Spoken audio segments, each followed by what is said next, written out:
Good morning, afternoon, and evening to everyone out there. This is Sauce with Off the Dial, looking to bring you another exciting Splatoon tournament.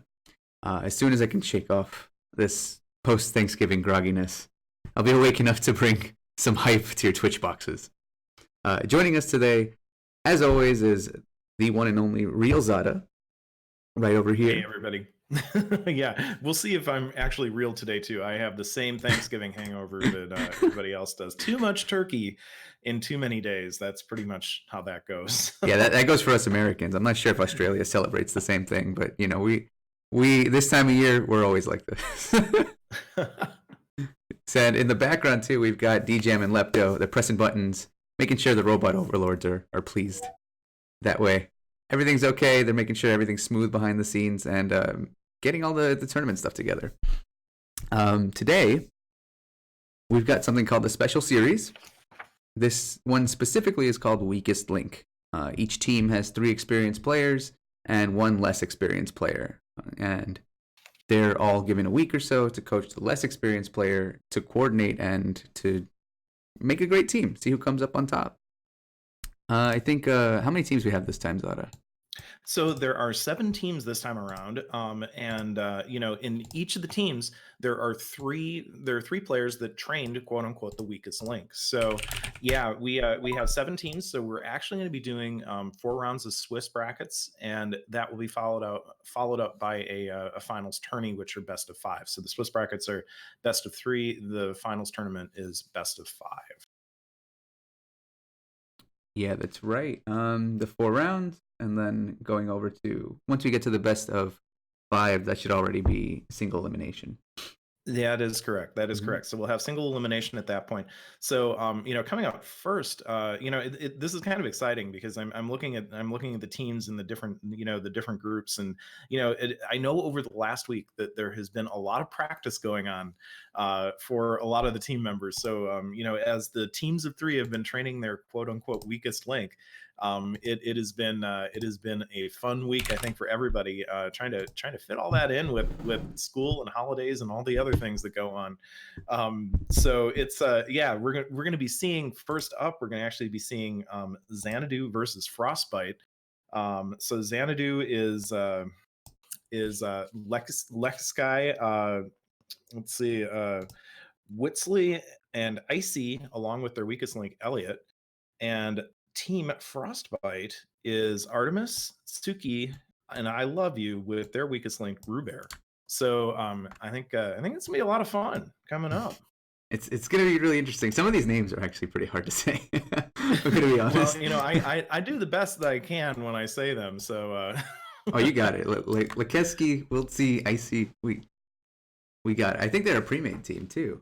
Xanadu. They are. So yeah. So Team Xanadu is again the whole purpose of this particular thing is for an experienced team to train a weakest link, a free agent, to work effectively in a team and then compete. So they have a week to do it.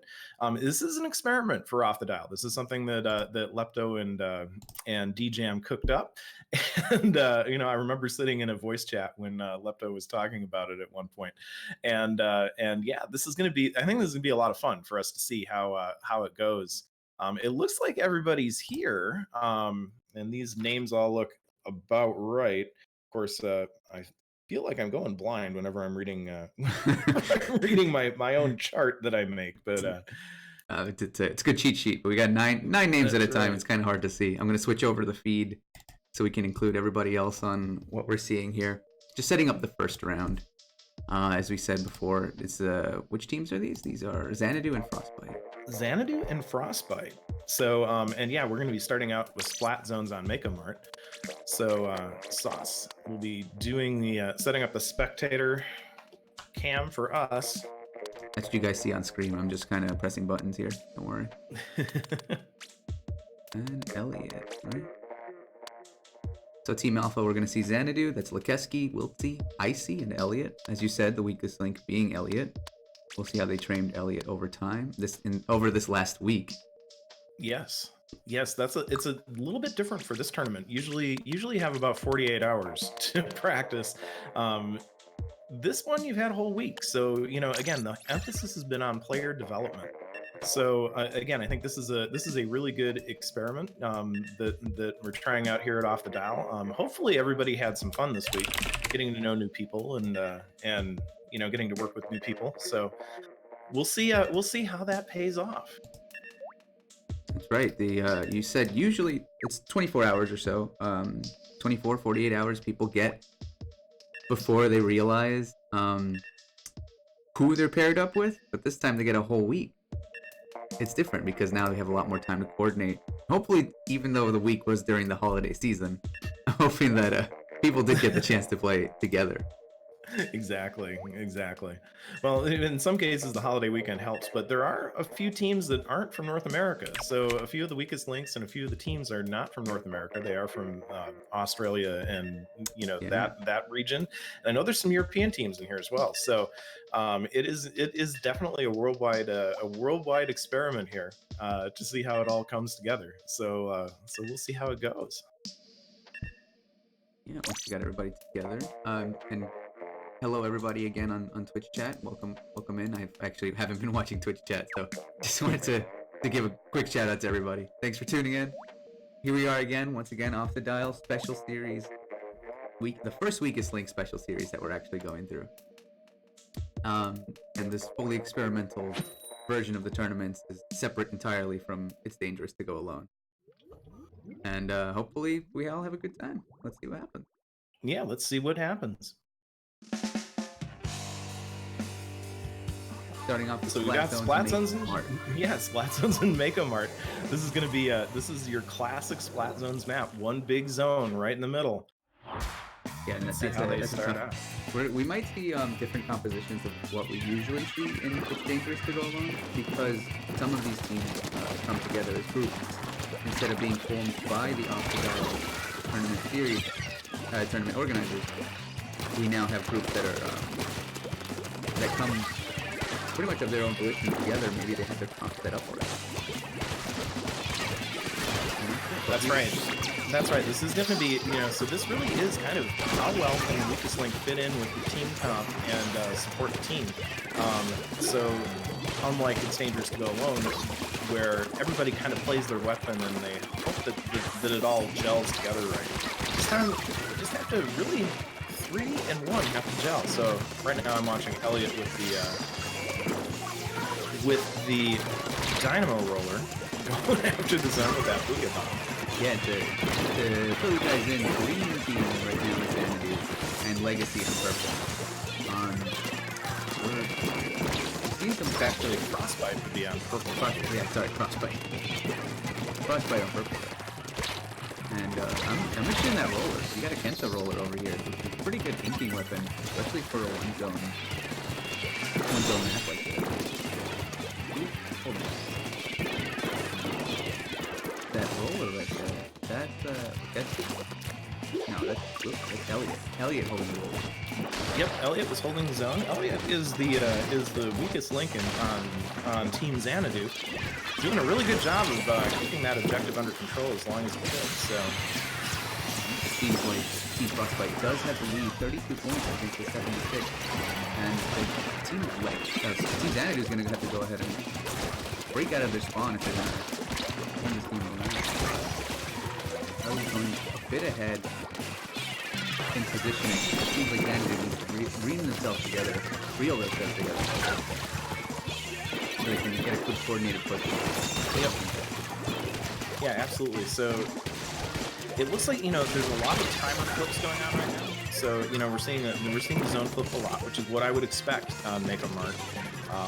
As one team pushes in and then the other and gets into the lockout phase. I'm expecting to see some flanks pretty soon.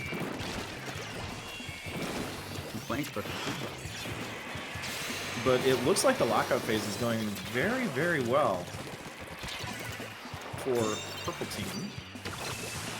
They were able to take it back with the Booyah Bomb. That's not so bad. Being able to push together, Leteski went in when that Booyah Bomb came out. And that's a pretty good aggression, but they're going to need to hold it. It's really difficult against the Inkjet that's coming out. From Raw Bear. Meanwhile, we have My Japanese is really bad. With the word hot in their name. Doing an amazing job of holding everybody back with that splatling. They are on Team Frostbite, or Frostbite. Oh my god. Can you tell that I've been Frostbite is actually a paper brand name, so Oh wow. that's a problem.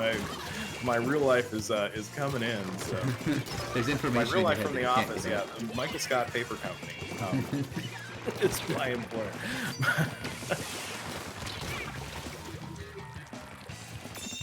Trying to get one And other Elliot push. taking the zone. Yeah, Lukeski actually overextended a little bit there. Trying to add pressure to two of the members of Team Frostbite, but wasn't exactly able to capitalize with that. If he had taken out both people on that 2v1, would have been better off for the team, but wasn't able to, and now I think, sorry, that was for Team Zen. And now Team Frostbite with 15 points with 32 penalties. Oh wait, hold on. Xanadu's got the point. As long as they can hold it on. Xanadu has the zone right now. They just have to work it down. That Booyah Bomb is going to cause a flip. And Xanadu gets it right back. So yeah, there's that 31 second timer, or 31 ticks timer. It's not exactly seconds. I'm not sure Silly coming in with the bucket. I'm not sure what the rate for those seconds are. For those points. So right now, Xanadu has their work cut out for them. They have to hold that zone for the amount of the penalty, as well as another 22 ticks in order to win. Can they hold the zone that long? It will go into overtime if they can.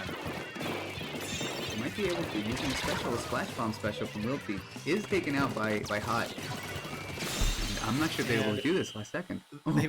The last second Frostbite came right back in and flipped it. So Elliot doing everything he could to hold that zone with the dynamo, but yeah, in the end, just a little bit too much more momentum on Frostbite to stop Xanadu from taking that first round. So that's going to bring up round 2, which is tower control on Skipper Pavilion. So I saw a lot of good play on that. It definitely was a full 5-minute round. No question there. We're gonna see that a lot. 5 minutes. 5 minutes. Game 3 is game 5s. Just in general, like teams are usually pretty well balanced, and this is a good start to it. What's the next? Tower control and Skipper. Yeah, it is tower control on Skipper Pavilion. So again, we have that bilaterally symmetric map instead of rotational symmetry like most of the maps.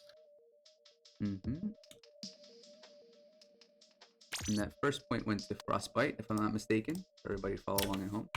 That is correct. Frostbite.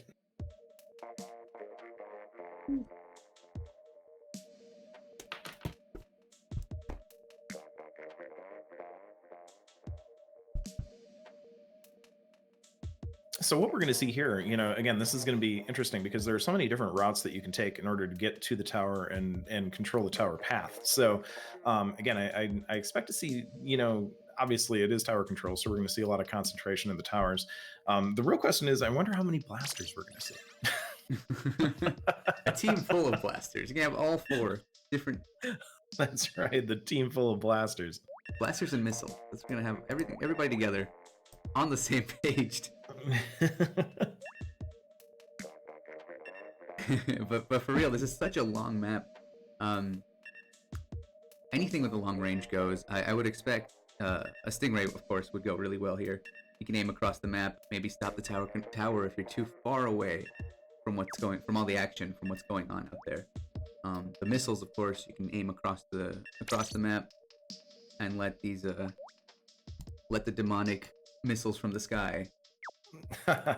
They're you do get a little PTSD after being missiled constantly. So threatening, terrible. 2 or 3 in a row. You start shaking once you see one target. That's right. It's all about the mind game. That's right. It's all mind games. And I was able to see, actually, Team Xanadu had Elliot in more of a support position. That roller that they had him going, or I'm not sure if Elliot chose it out of comfort of their own, or they're trying to do some sort of comp. What's going on? but the roller was an interesting choice for that map. Roller was an interesting choice, but it was very effective. I was amazed at how well that zone stayed painted throughout the entire time that that Xanadu was in there. Right, and actually both weakest links are going with roller this time around. Both Rubear and Xanadu, Rubear and Elliot are choosing to go roller. Both Kent's a roller at that. That's the Booyah. So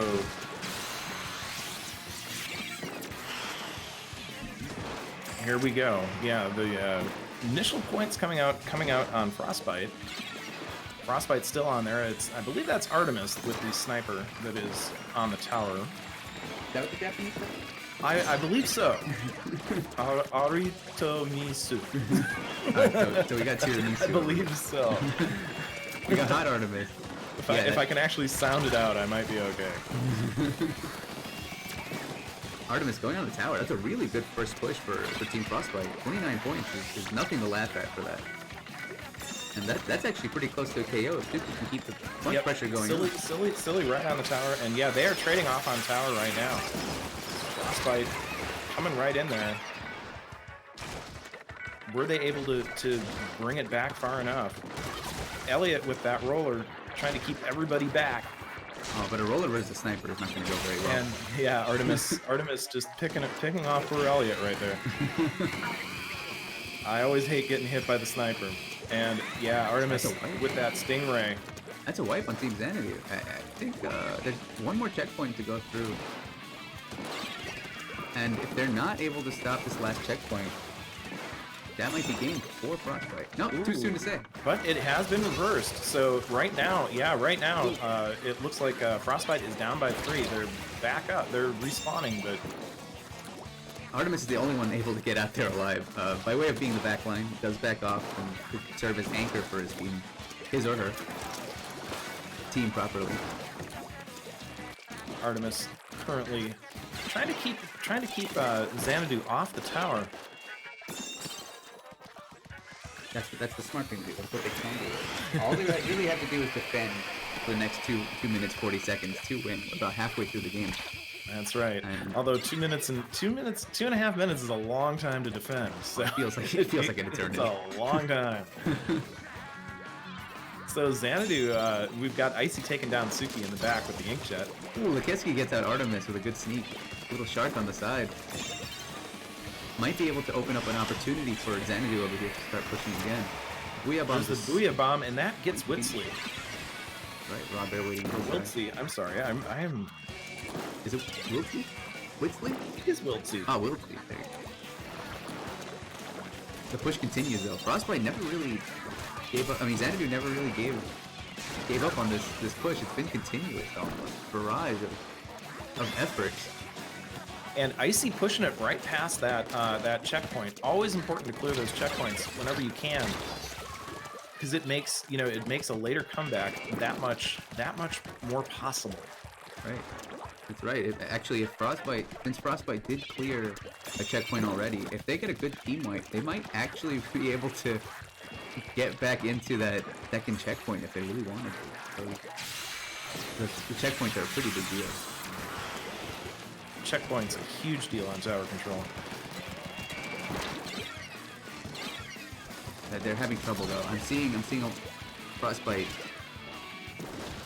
trying to regain their footing as far as the offensive is going, but they don't seem as strong as they did initially. I don't know what happened. There's a shake-up or something. So it looks like Xanadu is pushing hard on the tower right now. Whitsley on the tower, or Wiltsey. Oh my gosh, I'm gonna get it right one of these days. Wiltsey on the tower with that undercover umbrella. Kensa undercover umbrella. Yeah, that undercover umbrella actually is pretty useful for them since they get armor. And that checkpoint is cleared. Ooh. This just might be it. 30 points. They're almost there. So they've got to hold on to this checkpoint. If Wiltsey can stay alive, but Suki saying no, get off. Get off. And that is a wipe on Team Xanadu. Yeah, big purple link falling everywhere. Taking out Wiltsey, and here we are again. The tower back in control of Frostbite. And since they have the lead, if Xanadu can't get back that tower in the next 10 seconds, this game's over. This round is over. They need to take the tower right now. Xanadu needs to get the tower right now. Otherwise, it is over. There it is. Okay, Xanadu is on the tower. They're hearing it. They know what's happening here. Oh, Artemis with a Stingray. Trying to avoid getting killed, but no, they could not stay on it long enough. And I see Icy on the tower, but no, it was too late. The game always very cruel when it comes to determining when you actually got on the tower. And I know I've been saying Artemis. We've been saying Artemis a lot in this one round, but that goes to show you how strong a good backline can be. Absolutely. So with a score of 2-0, it looks like Frostbite has taken this Swiss round. Go. They weren't KOs either. They weren't KOs. There were no KOs here. They were actually very close matches. Again, I think it was just the timing. Sometimes the clock control is just as important as anything else. So, but yeah, it was very close though, especially in this last round. That comeback was something else to see that we had from Xanadu. They were able to get through that second checkpoint, but they just couldn't hold it until that third checkpoint, where they needed to get at least a little bit off of it. So again, I think it was a fantastic matchup. Frostbite though, taking this particular Swiss set. So I saw some more confidence from Xanadu in that second round, maybe by way of having to warm up or something, but just that there was a constant aggression that was going on in Skipper Pavilion. Yeah, they started getting on that tower a little more confident, seeing Wiltsy in the front line, seeing Elliot fly around, look for openings. It felt a little more cohesive. That was really interesting to see. Yeah, no, I agree with you. I think the teams, again, are gelling together. Sometimes you need that actual competition in order to bring out the kind of bring out the best in the team. Practice is one thing, but an actual competition tournament bracket that can actually make a huge difference in terms of team performance. Yeah. That's when the nerves get to you. That's right. Well, the nerves get to you, or you can channel, or you learn how to channel those nerves into top tier performance. Top tier. Nothing but top tier performance here. Nothing but top tier. Everything's top tier right here. So we finished up round one there. We're waiting on sometime. I think round two should be set up in a minute. We should have that ready in 5 minutes or so. But we'll be sticking around here. Hopefully you guys stick around with us while we have this you're watching screen up. Just you can chill out for a bit. So let me I'm going to bring up the current status. We are in the preliminaries. See if we can see the brackets. DJam and Lepto working hard behind the scenes to keep all the brackets up to date. Currently pool one. Let's take a look and see what results we have. Yeah, and if anyone else wants to follow along, sorry to interrupt. If anyone else wants to follow along, you can actually type in the exclamation point bracket to see what's going on. And what that's right. So Xanadu and Frostbite, the captains do need to report the scores. That is a reminder. We know the result. Frostbite has taken it 2-0. Currently, the score between Hunting Dragons and Inked Dragons, the two dragon teams, it is 1-1. And Legacy has taken their Swiss bracket 2-0. Currently, Team Yeehaw, our seventh team, had a bye. So good name. The Wild West Team over here. Yeehaw. So yeah, our teams today are Cephalo Gaming, Xanadu, Legacy, Frostbite, Ink Dragons, Hunting Dragons, and Yeehaw. So Yeehaw. I believe one of their captains actually even has a cowboy hat in their Discord name. So their Discord tag. So that's especially good. That's right. That's always good stuff. I hope they're wearing a cowboy hat in person too. That'd be fantastic. This is my lucky cowboy hat. Lucky cowboy hat. I realize I'm going back on that exclamation point bracket back there. It's Nightbot is currently programmed to put out IDTGA. This is not It's Dangerous to Go Alone. The normal main tournament series of Off the Dial. This is Weakest Link, so I'm going to go ahead and link that there too. So hopefully we can set that up. Alternatively, you can join the Discord. Exclamation point Discord. That links to the right place, and you can There join you the go. Discord, and that should have the Smash GG proper bracket right there. Mm-mm.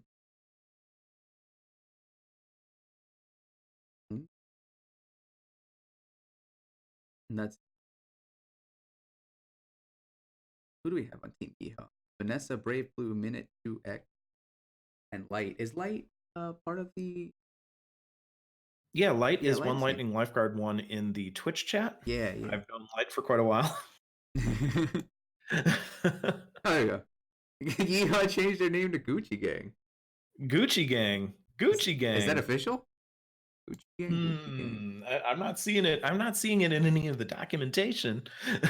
We You might have to got to print out look a new out for the paper. Gucci Gang. Yeah. Let me see what those brackets are. I had to get myself acclimated to this as well. Mm-hmm. Yeah, they're officially Gucci Gang. I see it right on here. It is okay. Well, we will have to change Yeehaw to Gucci Gang. Just one more thing for me to get wrong in this stream, so Well we're memed, good for guys. that. Well memed. I love it. I Gucci respect the meme. Gang.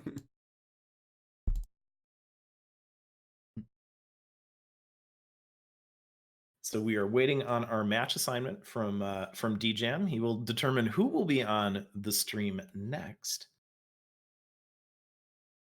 Yeah, by then we'll already have gone into round 2.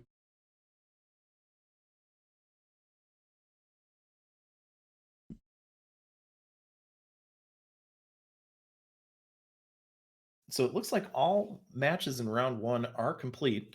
So Frostbite over Xanadu, which you saw here on stream, 2-0. Hunting Dragons over Inked Dragons, 2-1. Legacy over Cephalo Gaming, 2-0. And Gucci Gang, yes, Gucci Gang, Gucci not Gang. Yeehaw, Gucci Gang with a bye. So the upcoming matches are going to be Hunting Dragons versus Legacy, Frostbite versus Gucci Gang, Cephalo Gaming versus Xanadu, and Inked Dragons will have a bye. So we're waiting on our match assignments for who is going to be on stream next. Mhm. And normally for the I don't know if we have it this time, but we usually see which region people are coming from. Yeah, this time I don't have that in the in the spreadsheet, but Yeah, these tournaments are fairly global. Usually we see people from Australia, Spain, United States, Canada, what have yeah, you. I'm here in United States, so just like I said before, going through that Thanksgiving coma. Yeah, absolutely. Yeah, it's true. The way I kind of know that it's global this time around is that everybody's asking what time it's at, and the best answer is always the stream is in, or the tournament is in 22 hours. That's always the best because converting all the time zones can actually be it can actually drive you a little nuts after a while. It really can, and I've had situations where I forget to ask for time zone even, and I don't know if that's strictly a United States thing, but usually when I'm here, I'm just like, oh, 7 p.m. sounds good, and they mean Yeah. 7 p.m. Pacific, and I'm like, oh wait, that changes everything. Yeah, it That's 1 does. It a.m. does. my time. Being in Central Time, I'm used to us not being the regular time that people are thinking of. So, I think Mountain's only the next least popular one so, from Central, but everyone's always thinking Pacific because that's Nintendo standard time, at least for the United States and North America. And then Eastern, which is pretty much what most finance and other things are based on in the United States, finance and law, Yeah, government. TV as well. Central, we're just Central. So No, just that's what we do. But no, we're astronaut time. I always like to point that out. Houston time is Central Time, and that's the time that the astronauts keep. So oh, I guess the missions would count off of Central then. I thought it'd be off Florida. that's I'm right. surprised. Well, you guys got that on us. All right. It looks like we are going to be streaming Hunting Dragons versus Legacy. So that is who we've got, and we're going to be starting out with Rainmaker on Piranha Pit. That's right. I'm setting up the room now. The password you can see on the Discord. All right. I believe I have it. So yes, Hunting Dragons and Legacy. Who do we have? Oh, got Nolo here.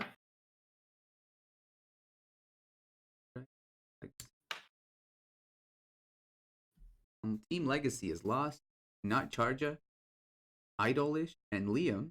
Liam being a returning player for like I think the last 4 or 5 tournaments. Liam's like Yeah, really really going. Liam is kind of a regular fixture in in the off the dial server and the off the dial tournaments. Nolo, I have met before. Well, not in real life, but online. So And wait, Nolo? I don't see Nolo in either. who is Nolo? What's Nolo doing in Oh, our room? Nolo is, I believe, Snow. Oh, let me take a look at this. All right, this is the Nolo thing we is have to do. Snowflight. Nolo is Snowflight. Oh, okay. Yep. See, we have to carefully. You would think as streamers, as casters, all we have to do is speak and have pretty faces. But sometimes you have to make sure everything's copacetic, everything's nice and lined up here. That's right. And we're not playing with the wrong teams. Snowflight is in my server, actually, in my Discord server. So what most of you probably don't know is that, well, maybe you do know this, but Sauce and I both stream. So we both have our own channels that we stream on, and we have our own viewers, and and a lot of times our viewers share with Off the Dial in the opposite direction as well. So Off the Dial viewers come to view us as well. So Yeah, actually, I've got a few people on stream. Shout outs to Johnny Boy and Yema out there. Hello. People joining in, and glad you guys can come by and support the stream as well. Glad everybody can come and join. yeah, absolutely. I see several of my regulars that are in the chat as well. So always a pleasure to see everybody out to support the game. Splatoon 2, it's been out for what? Almost 2.5 years now? Almost 2.5, I'd say. Almost 2.5 years. It was July of 17 that it was out. So 2.3 years. I see. Well, who's counting? That's right. It's about 2 years. Thank you for the shout outs there. I think there's a lot of attention span going on. The Splatoon 2 scene, there's still a lot going on. But a lot of people are jumping on Pokemon Sword Shield right now. So we have Liam, I think, and Nolo in the lobby. So if the members of Team Legacy and the members of Hunting Dragons can join in, you should be able to. If you don't have Sauce or I added, you should be able to join in through Nolo and Liam from your team. The password is listed in the special chat for participants. Yeah, how come we're? Oh wait, hold on. I might have friend codes I needed to accept. You might need to add some friends. Yeah. Oh my gosh. The I've hosted enough private battles that I know people join through friends of friends of friends of friends. So that's why I forget to. I've had that happen, and it's amazing how many. The 6 degrees of separation. I think at some level we're probably all about 3 degrees away from every other player. So. Yeah, right. I believe it was 6 degrees from Nicolas Cage or something. Some sort of celebrity. Kevin Bacon. Kevin Bacon, that's the one, right? It was Kevin Bacon, yes. I'd be curious to know if I was 6 degrees separated from Kevin Bacon. Who knows? Just gotta ask people. Have you ever met Kevin Bacon? I think I know somebody that's 2 degrees from Kevin Bacon. Oh, that's pretty close. So that made me 3 degrees. So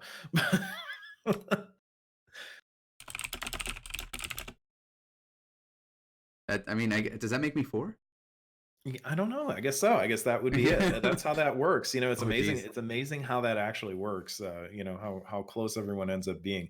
I'm pretty sure I'm 1 degree from the last 2 presidents of the United States. So that's pretty good. I know somebody who knows a president. So, and I know somebody who knows the next president. So it's always that way. But now we're gonna have to do like 6 degrees from DJM. Yeah, there we go. 6 degrees from DJam. I have a feeling that's also going to be most of the Splatoon community. So.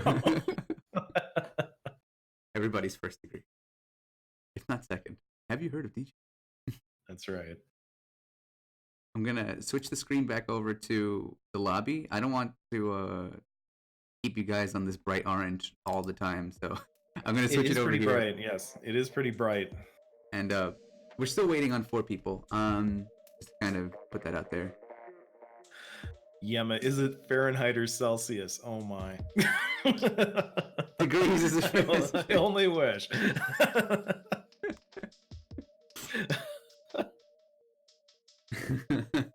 Are we starting to burn people? Is that what's going on?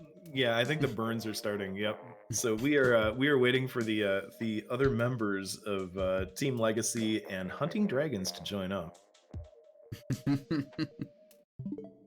Maybe I have other friend codes I'm waiting. No, I've got no new friend request. So maybe it's time to hit the Discord. Teams, if you guys, and teams, if you guys could share the password with your teammates through whatever channel you have. I know that most of you make group DMs to get proposed for this. They can join through you. There shouldn't be any problem with that, unless of course you've blocked me and Sauce. Then you've got problems. So.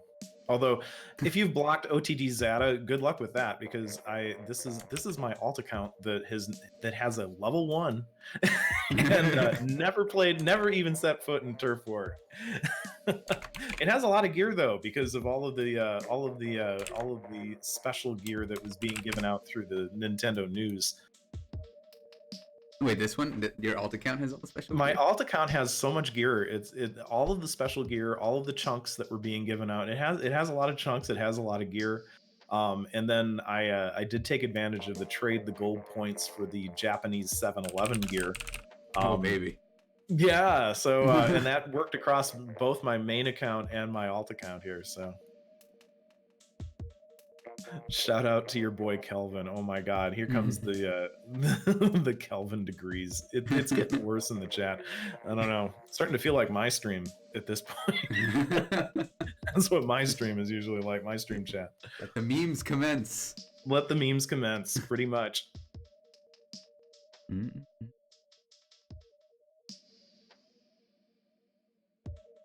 I gotta give a shout out also to my favorite emote out there, Sabaping, the fish.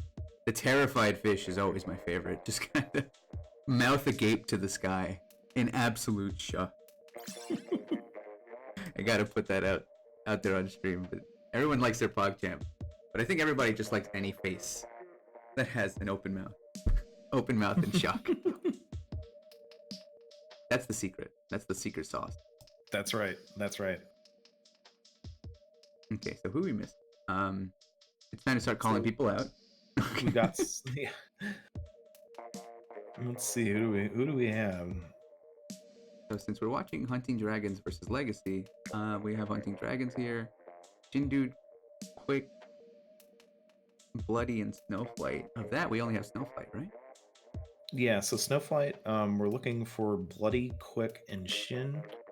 It looks like we're good on. Here we go. There's Shin, or Shin. See if I can actually get. There's Quick.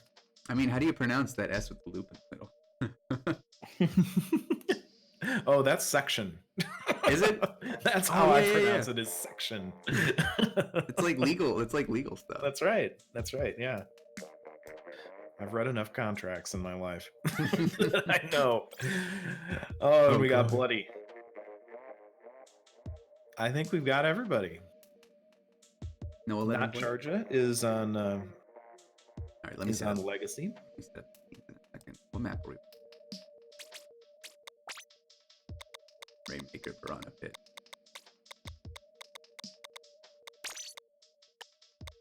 One day I'll be able to look at these maps and just, by the thumbnail, know exactly which map. Exactly. Oh, someone beat you here. Nolo beat you. No, yeah, I know. And Nolo, yes, is Snowflight on Hunting Dragons. That's lost. Wait, 1 sec. I'm looking at Legacy first. On Legacy, Team Legacy, we have So, lost, not Charja. not Charja. I believe Soul would be. Idolish is Soul. And Yep. Liam. And Nolo. Liam. Hunting Dragons, we got Shindude. Section Hindude. Section Hindude. Yeah, there we go. Quick. Section Bloody. And Nolo 33. All right, I think that's it. Rainmaker on Piranha Pit, let's go. You know, for me, I'm always amazed at how the map changes for Rainmaker on this particular stage. You know, all the other stages, you know, Piranha Pit is pretty standard, but they have extra, you know, boxes and other things so that the map is completely reoriented for Piranha Pit. You know, you have there's 3 routes that you can take really with the Rainmaker, you know, nobody takes the back route, which is probably a good thing. It'll take way too long. I mean, it's the unexpected one, but it'll take a long time. But there's you know, there's the 2 ramps that you can take. You can either fight the ramp or go with the ramp, but they each have their own problems. So, you know, this is a case where sticking together as a team actually makes a huge difference in order to get that Rainmaker capped. That's right. And keep in mind that sticking together as a team and grouping up are 2 entirely different things. So I'm gonna keep my eyes open. You don't necessarily want to bunch up, but pushing as a team is actually a big deal. So that's right. It seems like both teams are ready for Piranha Pit over here. it looks like it, and it looks like Sauce. We're waiting for you to lock down. I'm enjoying the flashing check marks. That's all. I know it is fun to watch the flashing check marks. That is the best part of lobby lockdown. Just 8 seconds to go. I'm making sure we know what teams we're going on here. Everyone's dancing. Let's go. All right, Hunting Dragons versus Legacy. There we go. Legacy versus Hunting Dragon, with Liam, I think, as the weakest link for Legacy, and Snowflight as the weakest link for Hunting Dragon. Yes, so if we say Snowflight or Nolo, they are the same person in game that will probably be saying Nolo, because that's usually who we're looking for. On green team, we've got Legacy. On orange team, we have Hunting Dragons, and we see rollers. We see rollers. There are rollers. There are undercover brellas, and there are, oh my gosh, there is a undercover brella. Also seeing, we're also seeing that standard junior coming out. Quick with the standard junior, the Splattershot Junior. Very effective weapon for building armor. Quick is Definitely gonna go great ahead. for those team pushes. Quick's grabbing that. Actually, he won't be able to use the armor because he's grabbing that Rainmaker. Trying to go ahead, but dies on the conveyor belt. 41 points. It's actually not. It sounds impressive, but on this map, yeah, and that was pretty much a wipe just now on Orange Team. And yes, Orange Team is Hunting Dragons. So Legacy's got the Rainmaker. They're going to go ahead and try and push. Rainmaker right now sitting with not Charja. And yeah, we've got a Ray coming on the Rainmaker. It looks like Soul just took down Nolo with that Booyah Bomb. Ooh, that's a good. And Rainmaker's still alive. That's impressive. Good dancing. Being able to survive with the Stingray around. Not Charja going off the other side. Does get picked off by Section Bloody. But Nolo about to pop the Rainmaker, but Soul coming in behind Nolo. Quick coming in and taking out Soul. So it is a multi-directional bit of Painmaker going on here. One kills another. The push continues. The Rainmaker's still on Legacy side. Liam, I think, has the Rainmaker right now. He does. He is taking the lead. He's going up. He's going up. Liam going through kind of on their own. Avoiding all of that falling ink. It looks like Liam's going for a cap, but gets stopped right there by Bloody. Bloody taking down Soul as well. I'm gonna be honest, it looked like Bloody materialized from thin air on that push. But sometimes with the rollers, it's like that. They drop from the sky and immediately you're just gone. Well, and Bloody isn't even running Ninja Squid, so you can't use that as your excuse. I guess I'm just blind. It happens too. Soul does push out a Booyah Bomb. Hunting Dragons is going for that counter push, but isn't really making it past the half point of the stage just yet. And if we see the map control, a lot of the map control is still going towards Hunting Dragons, so they must have spent a lot of their time trying to open up different avenues. So Soul just stopped the Rainmaker, which Liam was holding.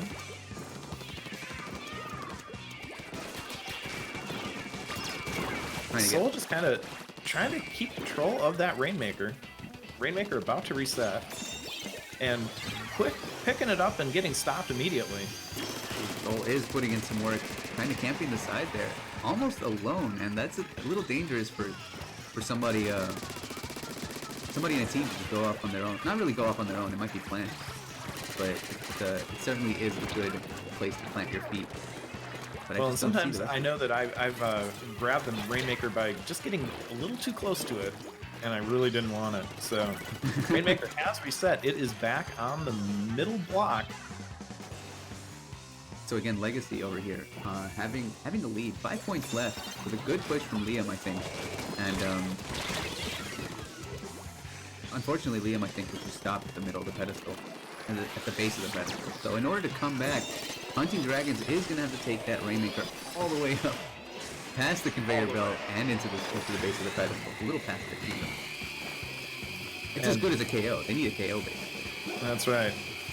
Lost currently with the chasing the Rainmaker with that carbon, and Lost stopping the Rainmaker. That was Nolo with the Rainmaker.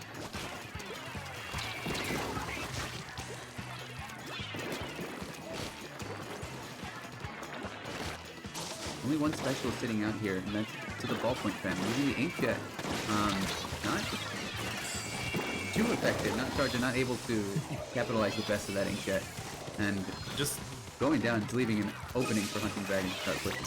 Liam, yeah, Hunting Dragons currently with that Rainmaker, but Nolo getting stopped. Liam's brave. You see that? Standing up against the Rainmaker like that. Full armor, let's go. Quick currently with the Rainmaker. Quick making that counter push right now for Hunting Dragons. We do have 9 seconds in regulation. Hunting Dragon. There's that Stingray support. There are Booyah Bombs and Inkjets, but wow, what a close match that was. Yeah, Legacy. Finally, the specials were overwhelming. Mm-hmm. That's 2 specials at once. I think once you're cornered with that Inkjet and Booyah Bomb, just stop moving. That's it. That's it. So that gives the first round to Team Legacy. Again, that push, that well-timed push, definitely making things go forward.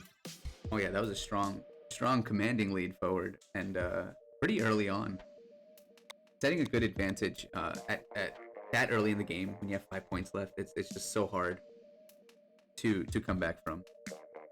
You pretty much have to go right for the cap at the end, so it does get tricky. So looks like Splat Zones on Arowana Mall is our next match in our next stage and mode in the Swiss round here. This is a very different map from Piranha Pit, actually. Yeah, completely different. Again, we have kind of a standard, we kind of have that standard central zone going on in Arowana Mall, but there are lots of different approaches to that zone that you have to cover. Right. So it's, there's, I'm going to sound like John Madden here. You can go left, you can go right, or you can go right up the middle. But that's pretty much how you can get to that zone. So, with all the overlooks there, I'm expecting to see some more ranged weapons. I expect again to see some strong splatling play going on. Might even see a sniper or two. It'll be interesting to see how this goes. It is such a long, sprawling map, so I would expect snipers as well. Maybe a jet squelcher or two. I personally enjoy using missiles. Yeah, missiles are pretty good on this. Booyah Bombs are pretty good at regaining control on this particular one. Mm-hmm. I'm a fan of Inkstorm, actually. And again, if you hit it in the right place, you can get that zone to flip. Or at least get out of the other team's control. That's assuming you have good aim. Me and the Booyah Bomb, we don't get together very well. It's a very slippery ball. Booyah Bomb and Inkstorm, they do require a little bit of finesse as far as getting them into the right place. A little bit of angular calculation going on. I mean, like you can study as much math as you want. You can study up to like calculus 5 as I have, and still not understand how to draw a straight line. Oh, drawing and calculating are two completely different things. So. All right, this is Splat Zones on Arowana Mall. We have Hunting Dragons versus Team Legacy. Team Legacy is up 1-0 in this Swiss bracket. Mm-hmm. Hunting Dragons on purple. We got Legacy on orange. Let's see what weapons they've got going on here. We got Liam, I think, running that tent umbrella. We have Lost running the carbon roller, I believe. That one. Not Charjo running X-Flasher. Yeah, that's X-Flasher. And then the Kensugal. Soul holding the Kensugal. So we're seeing a lot of super jumping right into the zone. It looks like that Booyah Bomb from Shindu just took down Liam and not Charjo. Ooh, a good double with the Booyah Bomb. Very good double. They were super jumping right into the zone, and throwing that Booyah Bomb was able to catch two players right in its radius. Soul extended a little too far past the middle there when his entire team was pretty much evaporated. And we're going to see the point control going back to Hunting Dragons, taking the lead. And if Legacy doesn't take it back, it's going to keep counting down. No problem. This game can go pretty quickly. Nope, they're wiped. Never mind. So yeah, this is going to be back and forth as you might expect. You got Liam with that undercover umbrella. Yeah, I think undercover. Despite how big it is, it's a pretty big. Sorry to interrupt, but despite how big it is, this map is just really focused on the center. It really is. It really is. It's really the trick is to get to the center without being discovered. Mm-hmm. Super jump, his ninja switch can do that pretty well. And the lead has changed. Liam sandwiched on the side between two members of Hunting Dragons. So we're going to see. I think we're going to see a lot of back and forth in this particular one. These teams seem pretty well balanced. And very comfortable with each other as well.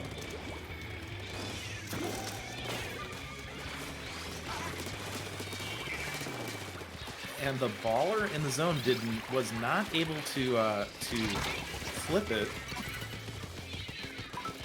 Still getting some opportunities for Legacy to take it back. Stole the throw Booyah Bomb, misplacing Bloody a bit, but the center's still going to be mostly purple. The map control actually mostly being purple, so we're going to see some advantage for Hunting Dragons over there. And the game might just go to straight KO for Hunting Dragons. This... Oh, wait a minute. Oh, here comes the Booyah Bomb. The Booyah Bomb not enough to flip it. Yeah, look at that. Legacy's holding on barely. Barely. Ooh, they are able to do it.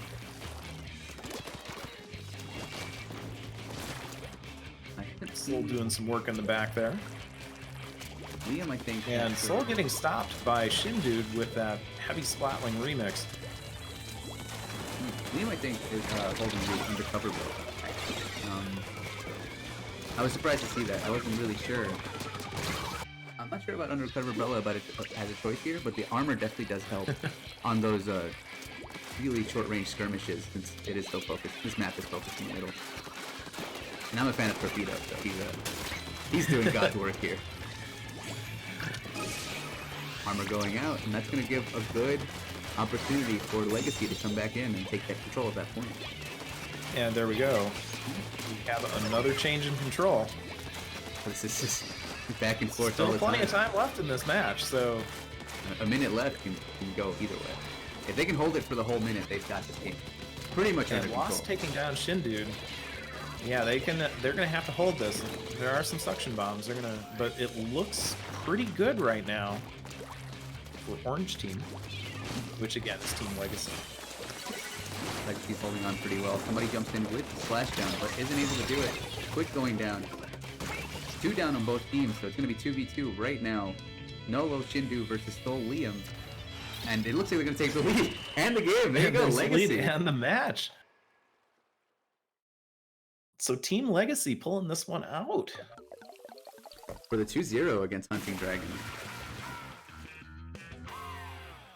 So whether it be Rainmaker or Splat Zones, it seems like Team Legacy feels pretty comfortable about this game.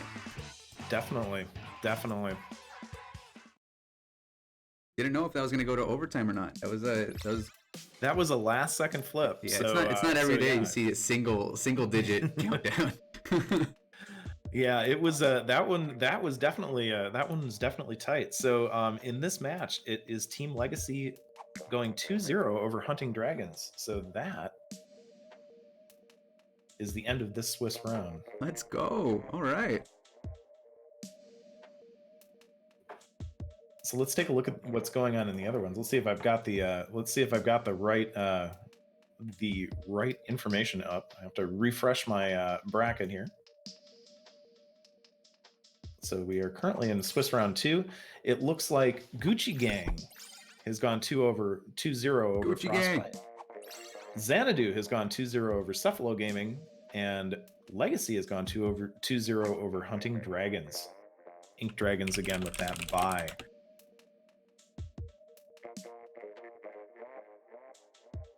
So we will wait for DJam to certify the results and get us our next on stream for Swiss round 3. But yeah, I saw some really good coordination. Again, a lot of good back and forth on that. Despite the 2-0, it was a lot closer than what those scores would indicate. I have to say that I was pretty impressed at how well both Hunting Dragons and Legacy were doing. The back and forth, especially on that Splat Zones round, the constant flipping of the zone, and kind of working down that penalty timer. Sometimes that penalty timer works against you. You might get that huge lead, but then you have that huge penalty timer that goes along with it if you lose that lead. So it can definitely be a tricky thing. Oh yeah, I've been in games where in solo queue. Sorry to say, solo queue. I've been in solo queue matches where you open up very strong down to like 20 or 10 points, and then just everything just disappears. The entire coordination just falls apart. It's just as soon as that first flip happens, anything can go on. That's why it's so difficult. Yeah, very true. So we will wait for our certification to come in. You figured out my password. I figured out your password pattern. I'm getting pretty good at it. Good pattern recognition.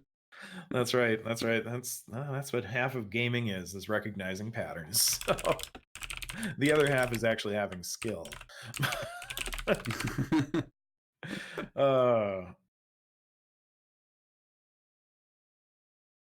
Our standings are looking good. I think you mentioned them earlier, but I have to. Yeah. So currently the round 2 Swiss results are Legacy over Hunting Dragons 2-0, Gucci Gang over Frostbite 2-0, Xanadu over Cephalo Gaming 2-0, and Inked Dragons with a bye. We have just flipped over to round 3.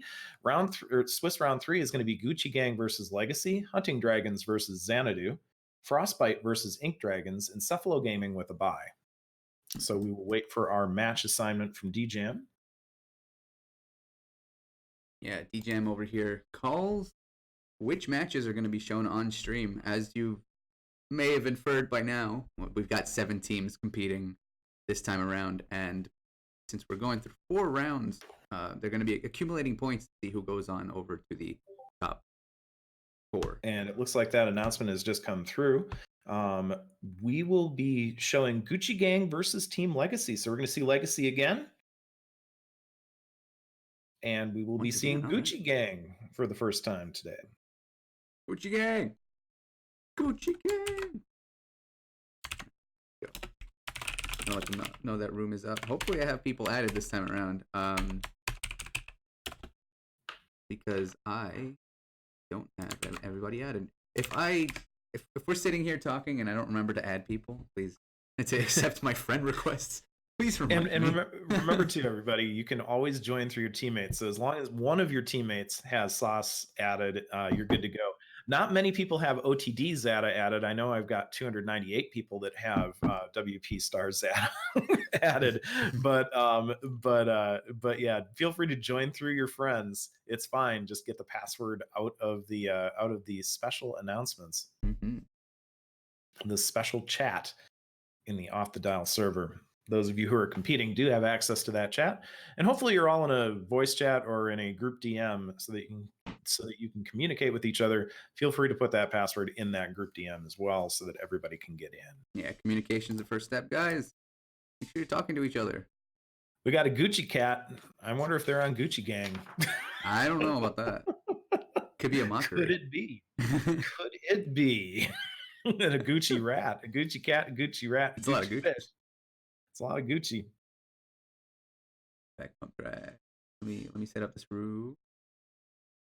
And a Gucci lion. So honestly, I have no idea who they are as compared to their. I'm not sure who's who on Gucci Gang, because it definitely doesn't match the registration. But I'm assuming that they're all on Gucci Gang. So. This sort of simplifies things. Now all we have to say is cat, rat, lion, and fish. That's right. That's right. But all Gucci. That's what's. I'm about 80% sure that Gucci fish is light. So. But only 80%. If of any teams, 20%. I have a bigger margin of error on that one. So the official names, the registration names on Gucci Gang are Vanessa, Brave Blue, Minuetto, and Light. Yeah, that's that. So I'm not exactly sure who they are, other than I'm pretty sure Light is Gucci Fish. Yeah, it's actually going to be a little hard to call the weakest link, or maybe this is a challenge for us. We have to see. It might be. Yeah, we have to figure out who the weakest link is. We have to. That's going to be that. I know that a Gucci Gang is Gucci challenging us. It's a Gucci challenge. So. It's a Gucci challenge.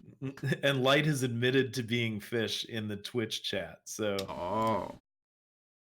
I got you. Oh, so that's weakest link there. Light, we've actually seen in other Off the Dial tournaments as well. I think Light, season 13, if not 14. But I believe so. Yeah, I think she was in season 13. Light has also been a participant in my 1v1 tourneys nice. That I host on Friday nights usually, although this holiday season kind of messes up that schedule. But yeah, Light has been a regular participant in those as well. Or am I cat?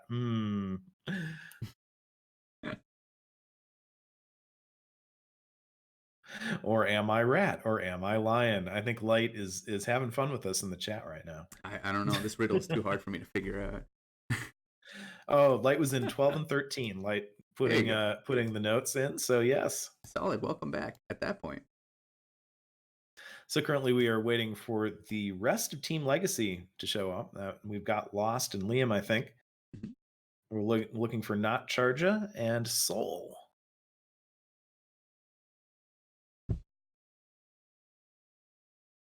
They could be tired from such a good performance last game. That's right. It's kind of like after this match, I'm gonna go grab some food. That's right. A quick callback to the last tournament that we had. Somebody left for to grab some fried chicken, I think. If you remember that, their team. I don't remember exactly who it was, but their team had a. Oh yeah, had to find a sub go out for chicken. Yeah. So they're like, oh, I'm gonna go grab some. I don't know if it was Panda Express or something, but I think it was Panda Express actually. Yeah, yeah. You will live in infamy if you do that. So. please don't leave the tournament for fried chicken. And if you do, find somebody to sub for you. There are enough delivery services now that you can always just have it delivered. So that's true. Yeah, actually. Let me set up not to advertise any food delivery services, but I think there are at least 6 that will do it. So. Good business idea, though. Yeah, they're out there. You're streaming. Right. You want to order some food? They're ready to take your order. That's right. If you're competing in that tournament, you can get your Panda Express. Just call one of the dining services, and away you go.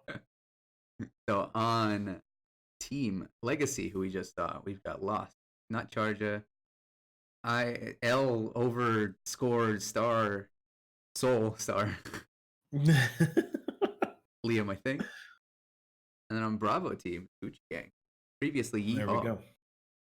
Previously Yeehaw, deciding to go the Gucci route. Gucci Life. I hope they're sponsored. I hope so too. Sponsored by Gucci. Maybe they'll get they'll get some gifts from Gucci. Some Gucci gifts. Gucci gifts. We've got Clam Blitz on Humpback Pump Track. This one's always kind of an interesting one. I mean, you've got that big open area in the center with the rise, but sometimes you can hide behind that rise and surprise anyone coming over the top. Basically, this is all about sight lines for me. Yeah, Can you see where the other players are coming from, and are you in a place where you can stop them? So,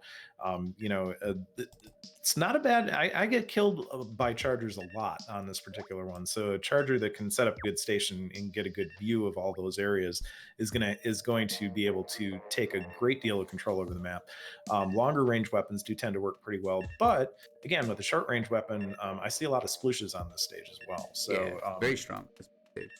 This solution for sure. the mid range seems to be more of a problem. Actually, the mid range weapons seem to be more of a problem on this stage. So I think also choosing a special is pretty difficult here. Given the ramp, sometimes ramps can be a little wonky on Splatoon. If you're doing a splashdown, it doesn't have the same hitbox it would before. Maybe if you're off vertically a little bit. But definitely expecting to see some long range weapons. A good splatter scope, a good E leader will go a very long way. I feel like everyone's ready. So before I think everybody was ready except for you, Sauce. So I think I buy my time. that's right. That's right. I give We're ready everybody when the that chance, spectators that are ready. last chance to question their gear choice. So Like everyone ready. 3, 2, 1. All right, So Team Legacy is on blue, Gucci Gang on green. that's And a yes, whole game. what are we going to see? We're Gucci seeing a animal. sploosh from Gucci Fish, which I 100% expected. We're seeing Liam, I think, with that short range undercover umbrella coming back with that. So That's going to be the face-off between the two short-range weapons, isn't it? We might be able to see Liam facing off against Gucci a lot if they're not busy flanking. Oh, Gucci getting flank off Liam as soon as it does that. The thing about Clam Blitz on this map is how direct the tapping to the baskets are. yes, yeah. I mean, you can go right over the middle and get to the basket. I mean, you can do that. That is a pretty well guarded route in most cases. You can also flank to the basket. A lot of times, if people are playing down off of that first landing, you can go into the enemy territory and come in and flank that basket, and that works out pretty well too. But that's very situational. Right. So For the most part, it's pretty direct, and that makes it both easy and difficult to protect. yep. Depends on who's up, what positioning you have, but the top tier seem balanced enough where you have a back line, you have a front line, and everyone's pretty much ready to play their own role. Gucci line, actually for extending. Charger with that explosher, just kind of picking away at Gucci Gang. Liam currently with the football.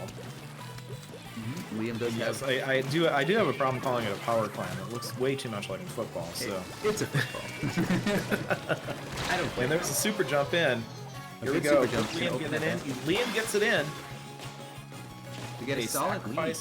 sacrifice football, but they aren't going to be able to capitalize on that. So they're going to get the 10-point penalty or the 10-point runoff, or however you want to put it. And in order to come back from that, Gucci Gang's gonna have to land one power clam and one small clam, because there are no ties. And there we go. We've got Gucci Gang coming in with those individual clams. They are pretty much wiped. The only one left on Gucci Gang that's alive is the Gucci Cat. But that initial 62-point push, that is going to be pretty good. They do have that 19-point runoff that they will have to do. So that is a power clam in order to run that off. The ink distribution along the map seems to be pretty even. And that is a wipe on Team Legacy. Gonna open up the chances for Gucci to run in. Rat needing one more clam to be able to open up that power clam. They can fly in if they want to. Go ahead. Gucci Rat getting shot by Soul in that Kensa 52. That's gonna. We may see that clam despawn. Oh no, it is not. Gucci Cat has picked up the clam, Liam, I think, with his own clam taking as it well. back to safety. Liam has a clam as well. Liam getting stopped by Gucci Fish. which would be light. There's not going to be a whole lot of defense on the legacy side here. Getting that in there, that erases the penalty. If they don't get another clam in, it will be 10 points. Will be their penalty, as usual. And it is. I know the math for clam blitz. It's like bowling. Impressive. Once you learn the math for clam blitz, it's not so bad. And this is still, again, far from over. A minute left, and you got 2 power clams over on legacy side, and that's a collective 40 point. That's right. You can do some quick math there. That leaves them pretty quickly, like pretty solidly 3 or 4 small clams from taking the lead over there. Yeah, currently legacy with 2 clams on the board. Now Charger's going to put one in. That takes it to 70. One more clam coming in from Liam. That brings it to 50. Very nice. Very nice comeback there by Team Legacy. So you notice there, Liam actually played on the side while the Nautilus was focusing on that baller. That's right. Liam was using that flank route to get in there. You were talking about the flank route. Not everybody uses it, but sometimes it's appropriate. It is a situational type of a thing. It's, you know, I wouldn't recommend it all the time, but that was a great situation to use it. And that's a play called by Legacy's weakest link on his own, Liam, I think. That's right. And as I usually say, his full name is Liam, I think. Yes, his I'm not name is unsure. Liam, I think. Yes, I know another Liam too. There's actually 2 Liams that I've run into. That's 10 seconds. 1 second left. Overtime's gonna go There up. still are footballs on the map. That's why we do have overtime. Yeah, and actually there's a white over on Gucci And Gang that is a side. match. Too much time. Too much time. A little too much time. So Team Legacy taking this one. Again, a lot of good back and forth. Pretty even balance, actually, between these 2 teams. Each of these matches are getting exciting. Like usually this kind of balance you see in some tournament semifinals, but all of these teams are fairly on even level. Good. Yeah, they're on an even playing field. Well, in most cases, the teams of 3 that have taken on the weakest link are functional teams. You know, X-rank teams, and the weakest link, the maximum rank that a weakest link can have is S+. In 2 modes, I believe, is the official rule on that. So the minimum rank for the official, for the teams of 3 is S+, and then the maximum rank is S+, for the weakest link. So That's right, I believe, yeah, I think it's minimum 2 S pluses to be on the team side and maximum 2 S pluses to be on the weakest link side. So again, I think, again, the advantage too is that you're bringing in a new player into an established team comp. And so usually an established team knows how to adjust to that 4th player, or has the ability to do that on the fly. So Rainmaker on Humpback. We're going back to Humpback. Going back to Humpback.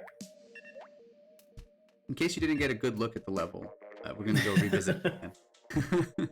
Now, Rainmaker is different on this one too. This is a case where the flank route is actually probably the best way to get the Rainmaker in. The same route that is very situational in Clam Blitz, going around the back and going through the mid to the right and across to the left to get to the Rainmaker podium is usually the best way, but that is heavily defended. So the other route is to go to the left, go up the block, and then come at the Rainmaker from the left as you're carrying it, rather than from the right. So it's kind of a draw sometimes. It really depends on which direction things are going. I have lucked out with Brellas. There is a clip out there of me capping the Rainmaker by following a Brella, along that route. And that was in competition actually, and it was a fun clip. So that's the move. Sometimes that Brella has to protect you. Really nice. I would play. I would play that way for Brella as well. I was lucky. I was the Rainmaker carrier, and I knew our Brella player very well, and we were able to pull that off and get a quick cap. Mm-hmm. We'll see if we see any of that. We'll see if we see any Brellas that aren't undercover Brellas in this one. Yeah, actually, a you solid can't detach that Brella. A solid Tenta or a solid normal Brella would definitely work out very well. in a solid push. It absorbs those extra hits. So Team Legacy is on purple, Gucci Gang on green. Do we see any Brellas? We don't see any Brellas at all. We only see Liam with the undercover, so we won't see any detached Brellas going on. Not today. But that's okay.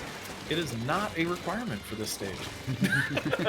just one of many strategies. It's one of many strategies that have been tried. Oh, quick! So Soul with the Rainmaker. Soul taking that route around the side. Right, that was a quick wipe for against Gucci Gang there. That's gonna bust this side wide open and really allow a chance for Legacy to come in with that. Soul getting pushed back though. Ooh. And putting the Rainmaker back in the trench. That's going to be advantageous for Gucci Gang. That bubble's pretty much on their side. They get free ink. They're going to be able to build up their specials a little bit. Go Gucci Fish with the Rainmaker. Gucci Cat providing support with that Dynamo. Deadly roller. As long as you have the ink for it. I see Gucci Cats running out of ink every now and then on that Dynamo. Yeah, Dynamos are ink pigs. No question.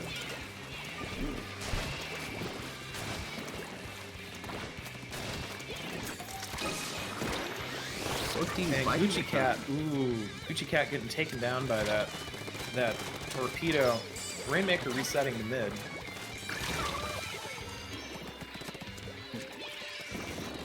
So along with that first push, Legacy does get a lead of 42, and that's just barely over the uninkable wall going up the right side. So as long as Gucci gets a little bit more into the enemy base, they're going to be able to take that lead. So Lost coming in with that carbon, making some trouble. At the same time, inking a beautiful path for the Rainmaker should they make it in. Beautiful Rainmaker path. Oh, gets Gucci line. And Gucci Cat saying, hey, my Dynamo's bigger than your carbon. The roller Gucci size Fish matters. Taking it out.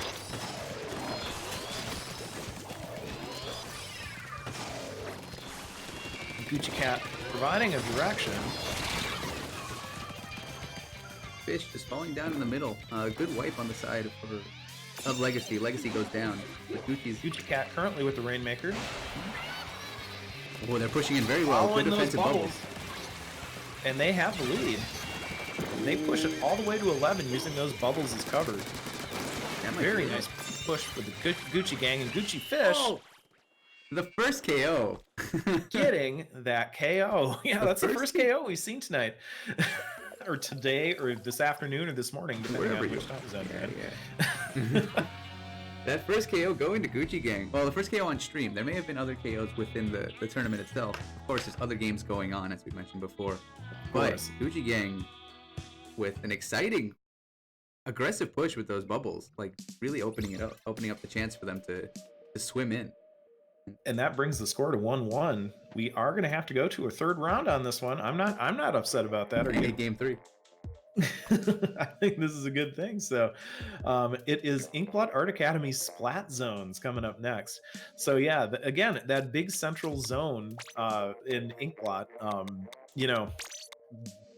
this one can go a lot of different ways because that central tower actually sometimes makes capping the zone a little bit difficult. If you can control that central tower, you have a good chance, but you're also a target for anyone with a long-range weapon. So it's this one can be a little bit tricky from time to time. For me, I've always had good luck with Inkstorm and Custom Junior, and just kind of patrolling the corners. So, but that's me. My play is definitely unique. Just ask anybody. To be fair, there are so many corners in this map. Like you turn around, there might be something else going on. Yep. Someone else hiding sides. And like you said, the central tower is a little tricky. There's not a whole lot of surface area on the top, so a single bomb could pretty much scare anybody out of there. A long-range weapon can block out the path entirely. I haven't seen. I guess we've seen Nautiluses on both teams, but we have seen Nautiluses. I don't think we've seen scopes or any one particular one-shot weapon that would be ultra threatening. Because if I saw a scope, I would not get on the tower. Oh, not I getting have that seen sense. I have seen some really good splatling play though. So yeah, I think yeah, if you got a charger, yeah, that's going to be your one shot. But there are enough places to hide in this that if you can get out of the line of sight, there's a good chance that you can survive. Oh yeah. Again, play the corners. That's right. So here we are. So Round Legacy 3. on yellow and Mhm. Gucci Gang on light blue. We're in game 3, round 3 of the special series Weakest Link. So Gucci Lion going with the Hydra Splatling, and for range on Legacy, we've got Not Charger with the Ballpoint, which is not a great choice actually. You say not a great choice? Not charged? No, it is a great choice. Oh, it is a great choice. Great choice for range and for control. And again, Not Charger currently, kind of getting, it was the Hydra versus the Ballpoint, and yeah, they traded. So again, I think that we're going to see a lot of matchup between the two long range weapons here. If you see Charger really quickly, is a common ballpoint strategy to run speed up on these weapons. That way you can go as fast as Sonic the Hedgehog, just running around everywhere. it's advantageous. And Gucci Lion taking the opposite approach of taking the Hydra, which is a very slow going, but long reaching. So Gucci Gang able to take the zone and stop the counter, but how long can they hold the zone is the question. Ooh, and yeah, we have another Ballpoint Hydra trade. So Gucci Gang managing to regain control of the zone. We have Gucci Fish controlling the corners. Always watch those corners. Sploosh. Careful with the corners. Fish are dangerous. He's able to get out. Fish is slippery today. And that dynamo coming in there, or the carbon roller, I'm sorry. Sometimes when you get hit by a roller, it feels like a dynamo regardless. So Gucci Gang retaking control. I'm actually seeing very different approaches to this map from both Splatling. The Hydra likes to open up on the side, if not the front, and the Ballpoint is really focusing, not Charger on the Ballpoint, really focusing on the middle there. So Legacy currently in control of the zone. They are working down their penalty timer. They are still in the lead. As a defense, not Charger going down, 2 down on Legacy's side. Gucci opening the chance for Gucci's side. Gucci Gang to take back that point. Yep, Gucci Gang has taken back the zone. We've got the timer working down. They are working down their penalty time. Only 10 points on the main timer. Oh, I can bring it back. Separating the two. So currently, Gucci Gang is short-handed, but here goes the main timer. Gucci Lion taking out Not Charger's Inkjet. Not Inkjet. Gucci Gang is now in the lead. Let's go, let's see it. Alright, Gucci Lion playing a little more bravely on that tower. Just taking advantage of the fact that they're so long reaching and pretty much extend into the enemy's court there. 10 points left for Gucci Gang. And are we going to see a zone flip? Yes, we see a zone flip. They are able to flip the zone. But they're just so close to taking able to flip that zone. They can take the match if they're really That's a focused. huge penalty timer on for Gucci Gang. Might as well restart the game. It buys the time they needed. Gucci Lion, though, staying in mid with that Hydra, that is always a terrifying thing. And the Hydra can see everywhere where you're at. Not Charger taking particular aim right at that Hydra, because you want to get rid of the long range weapons whenever you can. And Not Charger getting caught up in that Booyah Bomb. Timer counting down. Gucci Gang with Gucci triple. Gang. Gucci Cat. Gang takes it back. Congratulations, Gucci Gang. There you go. Wins the round. With a 2-1. Good KO. I noticed they built this kind of castle formation. Gucci Lion was standing on top, kind of shooting the arrows from the top of the castle. And Gucci Cat was the moat that everybody needed to cross in order to make it. And them together was such a good Very interesting to Yeah. watch. Well, and again, one of the things that we were seeing too was the use of the ink mines in the zone, so that even if you do flip it back, the ink mine will explode and cover parts of it again. So again, we're seeing we saw a lot of great stuff in this particular match. But yeah, Gucci Gang taking it over Team Legacy with 2-1.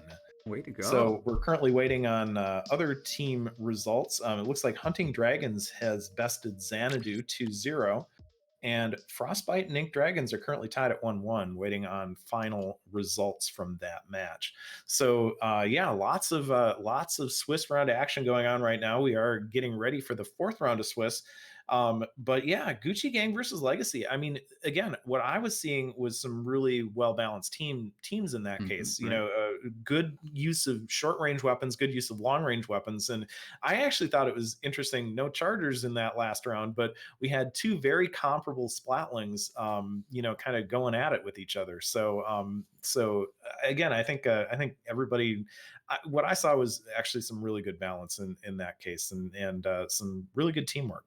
Oh yeah, we play the way we want to. We expect to see chargers, but if anybody can make it work with a splatling, that's completely up to them. That's what Yeah, we saw for sure. that's actually been a pleasure. Is actually seeing all the splatlings today that we've been seeing. After a while, I get sick of getting sniped, and here's the Charger Brigade coming, or the Splatling Brigade coming in to stop those Chargers. So Hmm. it's good stuff. Yeah, all three maps were pretty good long range maps. We saw, well, three, I should say two, because we saw Humpback twice. So you got the Humpback. Like we said, you can aim from the snipe, and then you have Inkblot, where you can aim from either snipe or the middle. And both of those are really good opportunities for a charger or a splatling. And Yeah, we just saw some variety there. I like that. that is so true. That is so true. Well, it looks like we have the final results of our last match. Frostbite has taken 2-1 over Inked Dragons in their round three. So again, round three, the results are Gucci Gang 2-1, Hunting Dragons 2-0, Gucci Gang 2 versus Legacy 1. I'm sorry, I should be more clear on that. Hunting Dragons going 2-0 over Xanadu. Frostbite going 2-1 over Inked Dragons, and Cephalo Gaming with the bye. Coming up in round four, our upcoming Xanadu will have a bye, but we have Frostbite versus Legacy, Gucci Gang versus Hunting Dragons, and Inked Dragons versus Cephalo Gaming. We are waiting on our assignment from DJam as far as the rounds are concerned for And streaming. yeah, if we could take a second to look at the standings also. Again, the standings are available on the Smash GG page, which is what Zada was reading off of. You too can follow at home. And what we see so far, Gucci Gang, as far as the wins that the teams have so far, Gucci Gang is standing at a Swiss score of 20, first place. Legacy, well, actually, I didn't realize that Gucci Gang was so high up. So we saw the currently best standing team play against Legacy, who's got a Swiss score of 18, second place. And tied for third are Hunting Dragons and Frostbite. Xanadu sitting at Swiss score of 12. Ink Dragons on sixth with a Swiss score of 8. And Cephalo Gaming on seventh with a Swiss score of 4. I appreciate everybody for coming out too. Like, just having a set of 7 teams, which is what, 21 people, just come on by and spend their weekend coming in It's and playing 21 with people us. plus the seven weakest links, so it's 28 folks that are taking 28, some that one. time out on their Yeah. Thanksgiving weekend or just their regular weekend if they're not in the United States. remember, I said I can't really do math. Thanks for That's catching me right. on Well, that one. 7 times 4 I is 20. I had way too much. I had way too much math in college, so that's But perfectly, like, I just very appreciative for everybody to come on out and still, even players and viewers alike, for coming out and making off the dial a thing. Like, we're having fun here. Yeah, this is, Oh, yeah. I always love seeing multiple teams, coming out to play, and again, having 7 teams on a weekend like this is something to see. So, Yeah. And up so next, let's see what our assignment is. not sure if we have it yet, but Xanadu does get the bye this time around in round 4. Yes, Xanadu has the bye.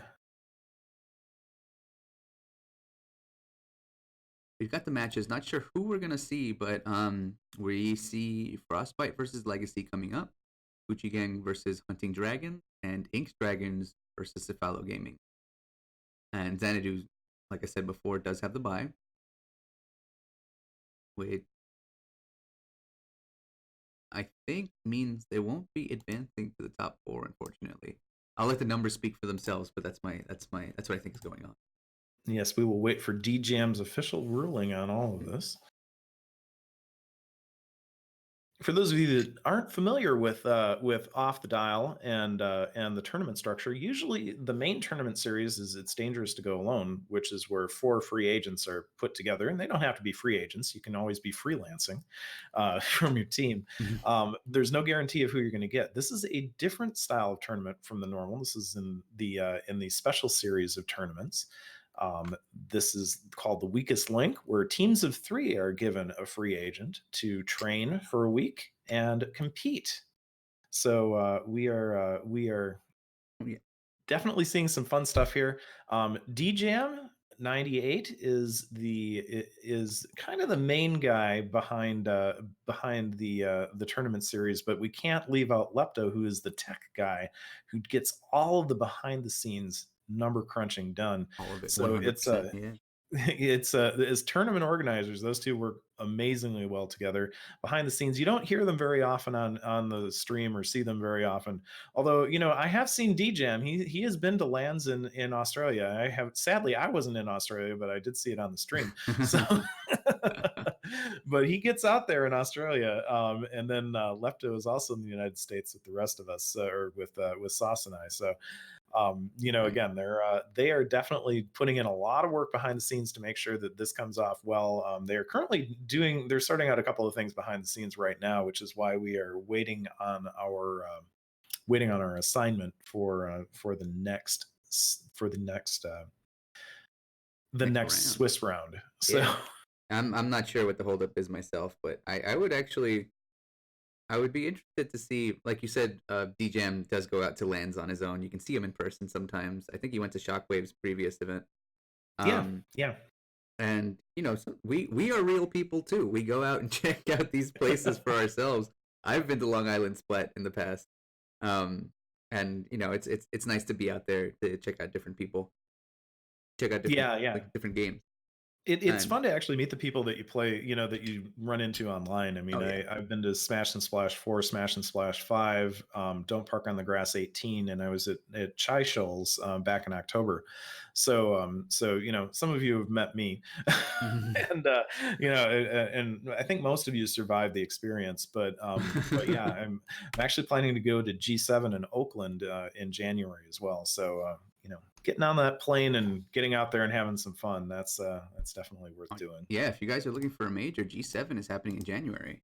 Yep, G7 in Oakland is in January. So definitely, if you're in school, it's a little tough. Even if you're in college, it's kind of right on Martin Luther King that weekend, which is usually when school starts back up if you're in college.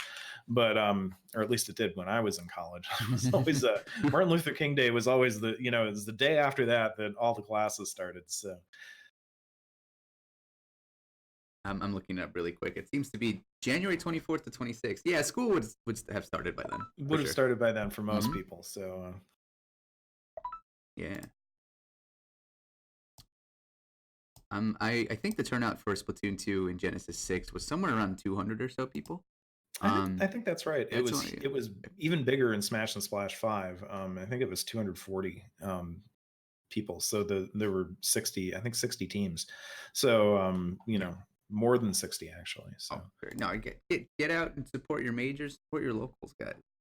Yeah, yeah, they are fun, and yeah, actually, Chai Shoals was a blast. We did a 2v2 tournament at Chai Shoals, and again, it was just a kind of a local meetup in Chicago, and just kind of it was fantastic. The Squid West folks are amazing, and it was fun to meet a lot of folks, and people drove in from like me from Wisconsin. Mhm. People came in from, of course, Chicago, greater Chicagoland area. A few people drove from Michigan, so it's again, it can be a drive, it can be an afternoon drive away.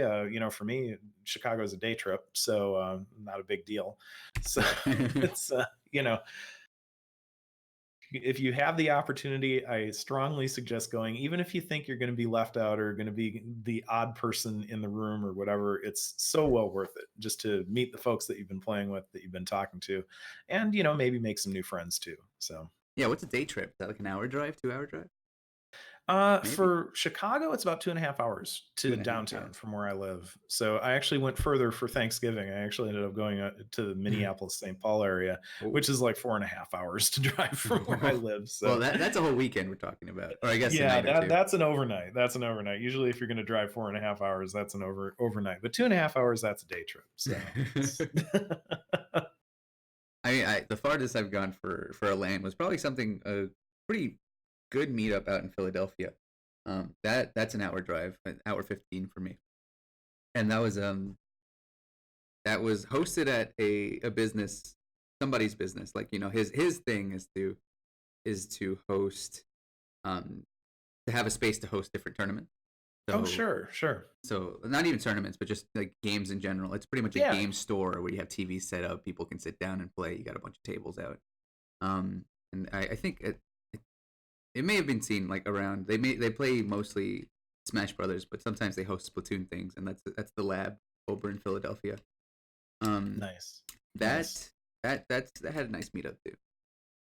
We did a small 4v4. I think it was team 4 or 5 teams, but small local things is how you have fun, go out and meet people.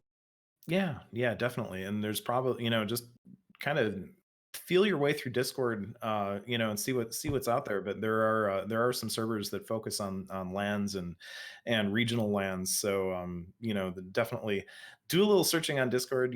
Some of the larger Splatoon community sites, such as the Academy, are going to have links to all of that stuff. And I'm For pretty sure. sure there are some links here and there in the Off the Dial server to get to some of these bigger Splatoon related hubs. So I think we have Academy and Sendo server, yes, that sounds right.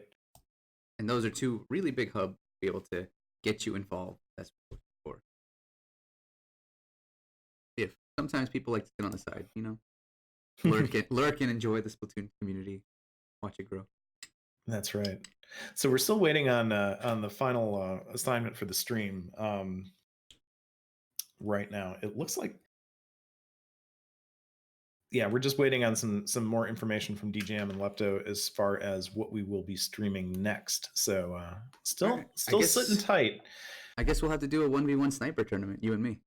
Oh boy, yeah, no, let's not. Would anyone like to We'll see see. that? Let's go. No, I'm kidding. Sorry. On this alt account, I would have to leave and join on my main account, because the only weapon I have on this particular alt is the Splattershot Juniors.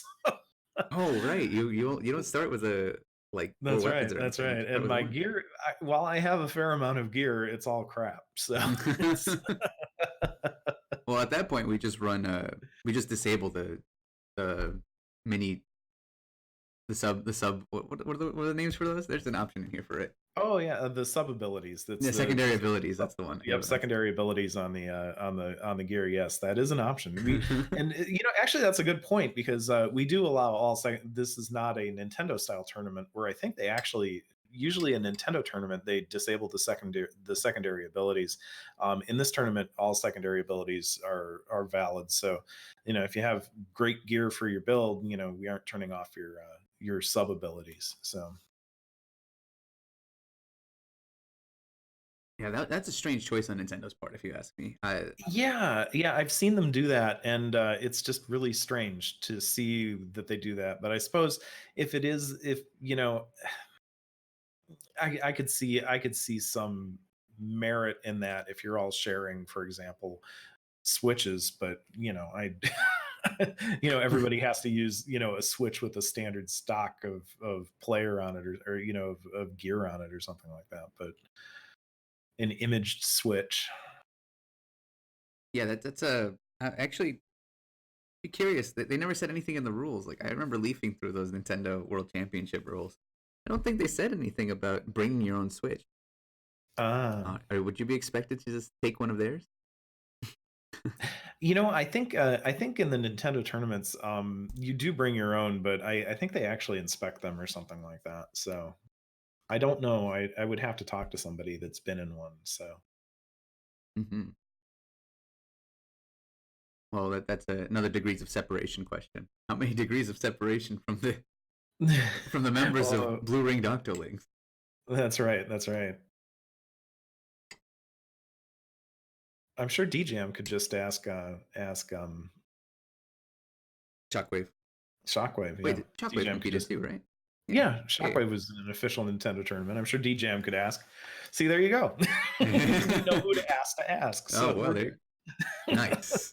It was easier than I thought. Much easier than you think. Much easier than you think. So I'd like to go out to some of those events. Sometimes, like there's one thing to go to your lands, and then it's a completely different experience to go out to an event made for an audience, like a big audience, you know. yeah, absolutely. So going to one of those Nintendo World Championships would actually be pretty cool. I'd like that. So we right now on stream we have two goals. We need a stream field trip to KFC, and then we need a stream field trip. Then we need a stream field trip to I guess PAX East or wherever they host the Nintendo World Championships.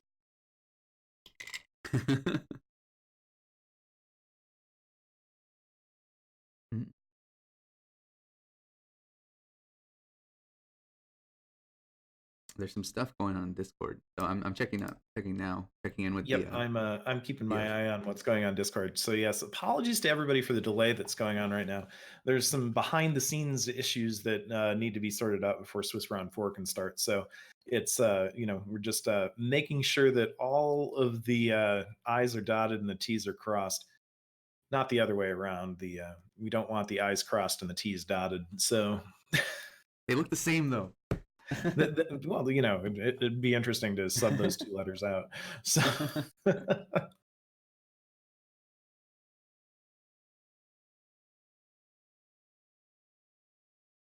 just confirming some of the substitutions that may be occurring at this point. So believe it or not, we're actually kind of right on time as far as the stream goes. So we're actually, I wouldn't say we're ahead of schedule, but we're definitely in time. We're kind of right on time as far as the competition goes. So it's Oh, pretty that's good. normal for Swiss round to take about 30 minutes on average. So So 5 o'clock must have been the round 4. yes. Hmm?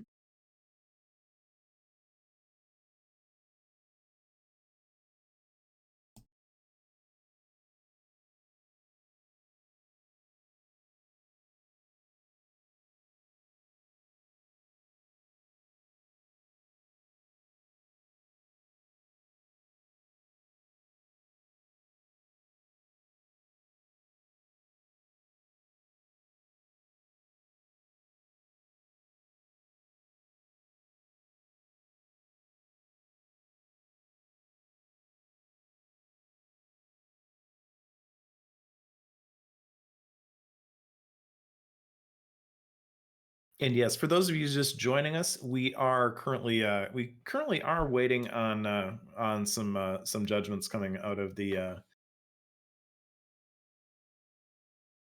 tournament organizers, just to make sure that everything is on the up and up. So I believe we're going to go to a music break. So you got that queued up, Sauce, ready to go?